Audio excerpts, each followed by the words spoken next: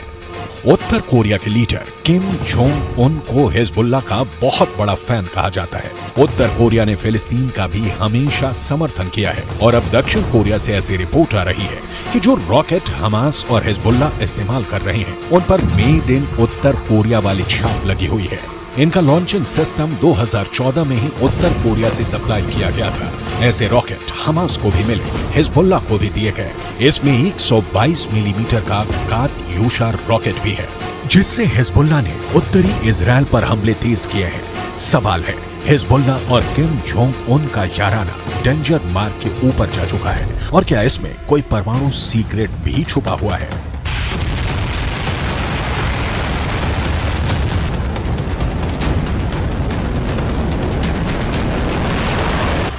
फिलहाल इजराइल पर anti tank हमलों ने हिजबुल्लाह के इरादों को खतरनाक रूप दे दिया है। इजराइल हिजबुल्लाह के हथियारों को लेकर डरा हुआ है क्योंकि उसने अब तक जो एक्शन दिखाया है उसमें इजराइल की कई बड़ी पोस्ट के चीथड़े उड़ चुके हैं। हिजबुल्लाह ने 3 तरह की एंटी टैंक गाइडेड मिसाइलें इस्तेमाल की। ये है कॉर्नेट, इसकी रेंज 5 किलोमीटर तक है। ये रूस की मिसाइल है, लेकिन अब ईरान इसका देसी वर्जन देहलाविया तैयार कर चुका है और ऐसी बहुत सी मिसाइल अब हिजबुल्लाह के पास हैं। दूसरी है BGM-71 anti tank guided missile, range है 3.5 किलोमीटर। यह अमेरिका में बनी मिसाइल है, लेकिन अब इसकी नकल ईरान तैयार कर रहा है और उसने हिजबुल्लाह को सप्लाई की है। तीसरी है 85 कॉन्कोर्स, रेंज 4 किलोमीटर। ये भी रूस ने बनाई है और अब ईरान में ये दोसान नाम से तैयार की जाती है। इजराइल ने सीरिया से खतरे को देखते हुए गोलान पहाड़ियों में भी टैंक पहुंचा दिया है। ये हिस्सा पहले सीरिया का हिस्सा था, लेकिन 1967 के युद्ध में सीरिया से इजराइल ने इस हिस्से को अपने कब्जे में ले लिया। लेबनान, सीरिया और इजराइल के ट्राई जंक्शन वाले इलाके में हिजबुल्लाह का पूरा कंट्रोल है। इजराइल पर वार करने के लिए उसको जो मिसाइल मिली है वो उसे ईरान से सप्लाई की जाती रही है और ऐसी मिसाइलों का हिजबुल्लाह के पास बहुत बड़ा जखीरा है। तीनों मिसाइल बहुत ही घातक है, लेकिन अब एक बड़ी मिसाइल का नाम सामने आ रहा है, वो है फतेह 110। इस मिसाइल से नेतन्याहू को डर लग रहा है, तो उसकी बहुत बड़ी वजह है ईरान की ये मिसाइल 300 किलोमीटर तक हमला कर सकती है और ये अपने टारगेट के 3 मीटर के दायरे में गिरती है। एक बैलिस्टिक मिसाइल का इतना सटीक होना बहुत बड़ी बात है और यही बात इजराइल को परेशान कर रही है। फतेह 110 की 2 और खास बातें हैं जिसकी वजह से इसे रोकने में इजराइल को बहुत मुश्किल आ सकती है।